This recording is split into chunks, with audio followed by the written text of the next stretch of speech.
हाँ, तो 9th class देखो बेटा, आपका पहला पार्ट चल रहा था।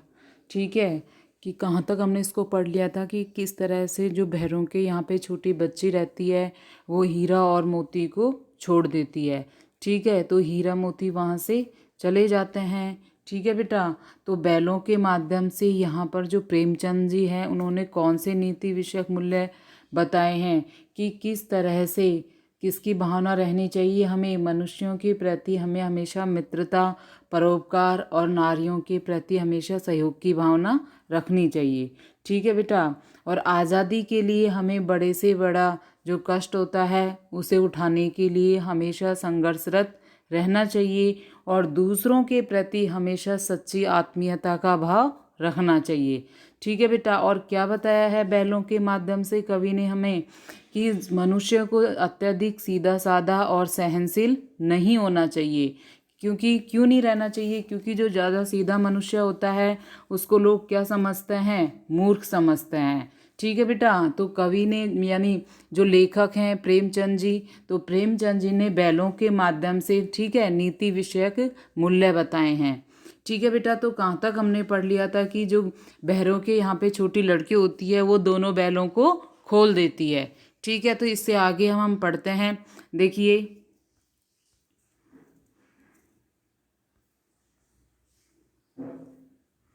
देखिए बेटा, फिर क्या होता है कि गया हड़बड़ाकर भीतर से निकला और बैलों को पकड़ने चला। गया ने पीछा किया और भी वो तेज हुए, यानी गया क्या हुआ, उन बैलों को पकड़ने के लिए उनके पीछा किया बैलों का। ठीक है, और बैल उसे देख करके वो और भी तेज दौड़ने लग गए।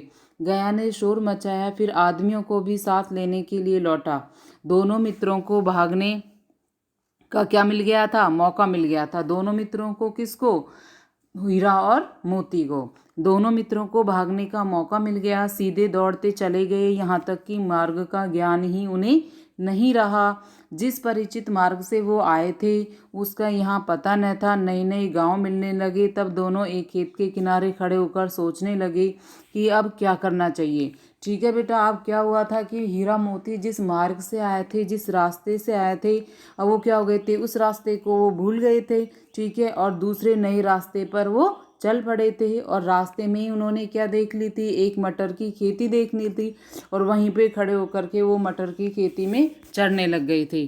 ठीक है बेटा, अब क्या करना चाहिए? हीरा ने कहा, मालूम होता है कि राह भूल गई। राह का अर्थ क्या लिया गया है यहाँ पे? मार्ग से लिया गया है।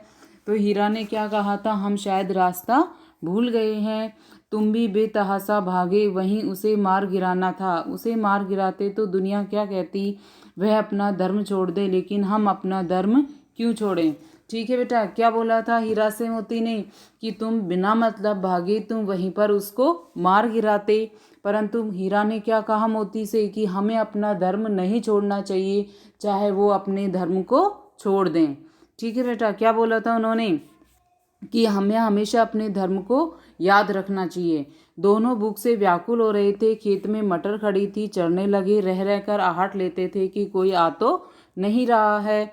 जब पेट भर गया तो दोनों ने आज़ादी का अनुभव किया, तो मस्त होकर वो उछलने कूदने लगे। पहले दोनों ने डकार ली, फिर सींग चलाए, एक दूसरे को ठेलने लगे। मोती ने हीरा को कई कदम पीछे हटा दिया, यहाँ तक कि वह खाई में गिर गया। ठीक है बेटा, तब उसे भी क्रोध आया, संभल कर उठा और फिर मोती से मिल गया। मोती ने देखा खेल में झगड़ा हुआ चाहता है और वो किनारे हट गया। ठीक है, अरे यह क्या, कोई सांड ढोंकता चला आ रहा है। हाँ, सांड ही है। वह सामने आ पहुंचा। दोनों मित्र बगलें झांक रहे थे। सांड पूरा क्या है? हाथी है। उससे भिड़ना जान से हाथ धोना है, लेकिन न भिड़ने पर भी जान बचती नहीं नजर आती। इन्हीं की तरफ आ भी रहा है। कितनी भयंकर सूरत है। मोती ने मूक भाषा में कहा, बुरे फंसे, जान बचेगी, कोई उपाय सोचो। हीरा ने चिंतित स्वर में कहा, अपने घमंड में भूला हुआ है, आरजू विनती न सुनेगा, भाग क्यों न चले। हीरा ने क्या चिंतित स्वर में क्या कहा था कि ये घमंडी है, अपने घमंड में आकर के ये सब कुछ भूले हुए हैं, ये हमारी प्रार्थना को नहीं सुनेंगे। ठीक है, भागना कायरता है तो फिर यहीं मरो। बंदा तो 9 2 11 होता है और जो दौड़ाए तो फिर कोई उपाय सोचो जल्द। उपाय यह है कि उस पर दोनों जने एक साथ चोट करें। मैं आगे से रगेदता हूँ, तुम पीछे से रगेदो, दोहरी मार पड़ेगी। यानी क्या कह रहा है कि मैं तो आगे से मारता हूँ और तुम उसे पीछे से मारो। यदि हम दोनों मिलकर के उसे मारेंगे तो वो यहाँ से भाग जाएगा। मेरी ओर झपटे तुम बगल से उसके पेट में सींग घुसेड़ देना, जान जोखिम है पर दूसरा उपाय नहीं है।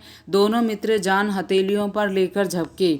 सांड को भी संगठित शत्रुओं से लड़ने का तजर्बा न था, वह तो एक शत्रु से मल्लयुद्ध करने का आदी था। जो ही हीरा पर झपटा, मोती ने पीछे से उसे दौड़ाया। सांड उसकी तरफ मुड़ा तो हीरा ने उसे रगेदा और सांड चाहता था कि एक एक करके दोनों को गिरा ले।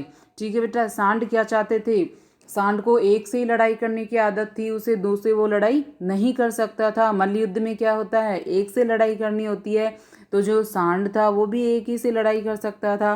परंतु हीरा और मोती ने क्या कहा था कि हम दोनों एक साथ उस पर हमला करेंगे तो हम दोनों इससे मुकाबला कर सकते हैं। ये दोनों भी उस्ताद थे, यानी क्या थे, ये कुशल थे। उसे वह अवसर न देते थे। एक बार सांड झल्लाकर हीरा का अंत कर देने के लिए चला कि मोती ने बगल से आकर पेट में सींग घोंक दिया। सांड क्रोध में आकर पीछे फिरा तो हीरा ने दूसरे पहलू में सींग चुबा दिया। आखिर बेचारा जख्मी होकर भागा और दोनों मित्रों ने दूर तक उसका पीछा किया, यहाँ तक कि सांड बेदम होकर के गिर पड़ा। तब दोनों ने उसे छोड़ दिया। ठीक है बेटा, तो दोनों मित्र विजय के नशे में झूमते चले जाते थे। मोती ने अपनी सांकेतिक का मतलब किससे लिया गया है बेटा? यहाँ पे सांकेतिक का अर्थ लिया गया है मूक भाषा में। ठीक है, तो मोती ने अपनी सांकेतिक भाषा में कहा कि मेरा जी तो चाहता था कि बच्चा को मार ही डालूं। हीरा ने तिरस्कार किया, गिरे हुए बैरी पर सींग न चलाना चाहिए। ठीक है, यानी गिरा हुआ जब व्यक्ति गिर जाता है, ठीक है, बेदम होकर के गिर जाता है, तो उसे नहीं मारना चाहिए। यह सब ढोंग है। बैरी को ऐसा मारना चाहिए कि वो फिर ना उठे। अब घर कैसे पहुँचेंगे वह सोचो, पहले कुछ खा लें तो सोचें। सामने मटर का खेत था ही, मोती उसमें घुस गया। हीरा मना करता रहा पर उसने एक न सुनी। अभी 2 ही 4 ग्रास खाए थे कि 2 आदमी लाठियां लिए दौड़ पड़े। दोनों मित्रों को घेर लिया। हीरा तो मेड़ पर था। मेड़ का मतलब क्या होता है, यानी जो चारों ओर खेत के मेड़ बनाई जाती है, ठीक है, उसको क्या कहते हैं, मेड़ कहते हैं। और वो निकल गया। मोती सींचे हुए खेत में था। उसके खुर क्या किस में घुस गए थे, कीचड़ में धंस गए थे। न वो भाग सका और उसको पकड़ लिया गया। ठीक है बेटा, हीरा ने देखा संगी, यानी संगी का मतलब कौन, साथी। उसका साथी किस में है, संकट में है, तो लौट पड़ा। फंसेंगे तो दोनों फंसेंगे। रखवालों ने भी उसे पकड़ लिया। ठीक है बेटा, और प्रातःकाल दोनों मित्र काजी हाउस में बंद कर दिए गए। तो क्या हुआ, मोती जो कीचड़ था खेत में, तो मोती का पैर किस में चला गया, कीचड़ में चला गया। ठीक है, कीचड़ में जाने के कारण वो वहाँ से नहीं निकल सका। और हीरा कहाँ पे खड़ा था, खेत की मेड़ पर खड़ा था। ठीक है, मोती को पकड़ लिया गया। तो हीरा ने क्या सोचा था, यदि पकड़े जाएंगे तो दोनों पकड़े जाएंगे, यदि यहाँ से भागेंगे तो दोनों भागेंगे। ठीक है बेटा, तो उनमें क्या थी, घनिष्ठ मित्रता थी। ठीक है, तो दोनों को कहाँ बंद कर दिया था, काजी हाउस में बंद कर दिया था। ठीक है बेटा, काजी हाउस का मतलब यहाँ किससे लिया गया है, जहाँ पर आवारा पशुओं को बांधा जाता है। मवेशी खाना से लिया गया है, यानी मवेशी खाना में किसको बांधा जाता है, आवारा पशुओं को बांधा जाता है। और जो भी उनको लेने आता है, ठीक है, जिसका भी पशु होता है, वो जुर्माना दे करके उसे छोड़ देते हैं। ठीक है बेटा, आगे देखिए। दोनों मित्रों को जीवन में पहली बार ऐसा साबिका पड़ा कि सारा दिन बीत गया। ठीक है, और खाने को एक तिनका भी न मिला। समझ ही में न आता था कि यह कैसा आदमी है।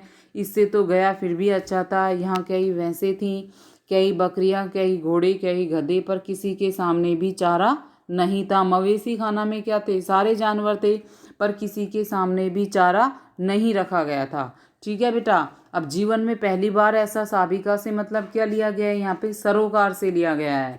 ठीक है, कि जीवन में पहली बार क्या पड़ा है, ऐसा सरोकार पड़ा है कि बिना खाए पिए ही पूरा दिन बीत गया। कई घोड़े, कई गधे, पर किसी के सामने चारा न था। सब जमीन पर मुर्दों की तरह पड़े हुए थे। कई तो इतने कमजोर हो गए थे कि वो खड़े भी नहीं हो सकते थे। सारा दिन दोनों मित्र फाटक की और टकटकी लगाए ताकते रहे, पर कोई चारा लेकर आता उन्हें दिखाई नहीं दिया। तब दोनों ने दीवार की नमकीन मिट्टी चाटनी शुरू कर दी, पर इससे क्या तृप्ति होती। रात को भी जब कुछ भोजन न मिला तो हीरा के दिल में विद्रोह की ज्वाला दहक उठी। मोती से बोला, अब तो नहीं रहा जाता। मोती ने सिर लटकाए हुए जवाब दिया, मुझे तो मालूम होता है कि प्राण ही निकल रहे हैं। इतनी जल्द हिम्मत न हारो भाई, यहाँ से भागने का कोई उपाय हमें निकालना चाहिए। ठीक है बेटा, हीरा क्या कह रहा है मोती से कि हमें यहाँ से निकलने का कोई उपाय निकालना चाहिए। आओ दीवार तोड़ डाले, मुझसे तो अब कुछ न होगा। बस इसी बूते पर अकड़ते थे, सारी अकड़ निकल गई। बाड़े की दीवार कच्ची थी, हीरा क्या था, मजबूत तो था ही। अपने नुकीले सींग दीवार पे गड़ा दिए और जोर मारा तो मिट्टी का एक चीपड़ निकल आया। फिर तो उसका साहस बढ़ गया कि इसको हम, यानी एक तरफ से जब दीवार ढह गई थी तो हीरा ने क्या सोचा, उसका साहस बढ़ गया था कि अब हम इसको क्या कर सकते हैं, दीवार को गिरा सकते हैं और यहाँ से हम बाहर निकल सकते हैं। ठीक है, इसने दौड़ दौड़ कर दीवार पर चोटें की, हर चोट में थोड़ी थोड़ी मिट्टी गिराने लगा। उस समय काजी हाउस का चौकीदार लालटेन लेकर जानवरों की हाजिरी लेने आ निकला था। हीरा का उज्जड़पन देखकर उसने उसे कई डंडे रसीद कर दिए थे और मोटी सी रस्सी से उसे बांध दिया था। चौकीदार ने क्या किया था कि हीरा का उज्जड़पन देख करके, ठीक है, विरोधी स्वभाव हीरा का देख करके चौकीदार ने उसे कई डंडे मार दिए थे और ठीक है, और भी अधिक मोटी रस्सी से हीरा को बांध दिया था। ठीक है बेटा, मोती ने पड़े पड़े कहा, आखिर मार खाई, क्या मिला। मोती अपने बूते भर जोर तो मार दिया, ऐसा जोर मारना किस काम का कि बंधन में पड़ गई। जोर तो मारता ही जाऊंगा, चाहे कितने ही बंधन पड़ते जाएं। यानी हीरा ने क्या नहीं मानी थी, हार नहीं मानी थी। ठीक है बेटा, जान से हाथ धोना पड़ेगा, कुछ परवाह नहीं, यूं भी तो मरना ही है। सोचो, दीवार खुद जाती तो कितनी जानें बच जाती। इतने भाई यहाँ बंद है, किसी की देह में जान नहीं है। ठीक है बेटा, किसी की देह में जान नहीं है से मतलब किससे लिया गया यहाँ पे कि किसी के शरीर में यहाँ जान नहीं है। क्यों नहीं है, क्योंकि यहाँ पर किसी को भी खाना नहीं दिया जाता था। ठीक है, 2-4 दिन और यही हाल रहा तो सब मर जाएंगे। ठीक है बेटा, क्या बोला था कि 2-4 दिन यहाँ पे रहेंगे तो सब क्या हो जाएंगे, मर जाएंगे। हाँ, यह बात तो है। अच्छा तो ला, फिर मैं भी जोर लगाता हूँ। हीरा मोती ने भी क्या सोचा था, उसके साथ जोर लगाने के लिए तैयार हो गया था। ठीक है, मोती ने भी दीवार में उसी जगह सींग मारा, थोड़ी सी मिट्टी गिरी और फिर उसकी हिम्मत बढ़ी। मोती की भी क्या हो गई, दीवार गिरने से क्या हो गई थी, उसकी हिम्मत बढ़ गई थी। फिर तो वह दीवार में सींग लगाकर इस तरह जोर करने लगा मानो किसी प्रतिद्वंदी से वो लड़ रहा है। आखिर कोई 2 घंटे की जोर आजमाई के बाद दीवार ऊपर से लगभग 1 हाथ गिर गई थी और उसमें दुगनी शक्ति से दूसरा धक्का मारा तो आधी दीवार वहाँ की गिर गई थी। ठीक है बेटा, आगे देखिए, दीवार का गिरना था कि अधमरे से पड़े हुए सभी जानवर चेत उठे। ठीक है, जो घोड़े, बकरी, भैंस, जो भी जानवर वहाँ पर बंधे हुए थे, ठीक है, भूखे प्यासे वहाँ पर बंधे हुए थे, तो दीवार गिरने से उनमें भी क्या आ गई थी, चेतना आ गई थी। ठीक है, तो उनमें भी क्या थी, वो भी मिल करके उनके साथ दीवार निकलने के लिए, दीवार तोड़ने के लिए राजी हो गए थे। तो तीनों जो घोड़ियाँ थी सरपट भाग निकली, यानी दीवार टूटने से क्या हो गया, जो तीनों घोड़ियाँ थी वो सरपट भाग निकली। फिर बकरियाँ निकली, इसके बाद भैंसें भी वहाँ से खिसक गई, पर गधे अभी तक ज्यों के त्यों खड़े थे। अब देखिए बेटा, यहाँ पे गधे को किसका प्रतीक माना गया है, मूर्ख का प्रतीक माना गया है। ठीक है, गधे को किसका प्रतीक माना गया है, इसमें मूर्ख का प्रतीक माना गया है कि जो ज़्यादा सीधा साधा इंसान होता है, जो ज़्यादा सहनशील होता है, उसे क्या माना जाता है, गधे के समान उसे मूर्ख माना जाता है। इसलिए इंसान को इतना भी सहनशील नहीं होना चाहिए। ठीक है, हीरा ने पूछा, तुम दोनों क्यों नहीं भाग जाते। एक गधे ने कहा, जो कहीं फिर पकड़ लिए जाएं तो क्या हर्ज है, अभी तो भागने का अवसर है, हमें तो डर लगता है, हम यहीं पे खड़े रहेंगे। यानी सारे जो जानवर थे, सारे घोड़ियाँ, भैंसे, बकरी, ये तो क्या हो गई थी, निकल गई थी वहाँ से, परंतु गधे अपने सीधेपन के कारण, अपनी मूर्खता के कारण वहीं पर खड़े रहे।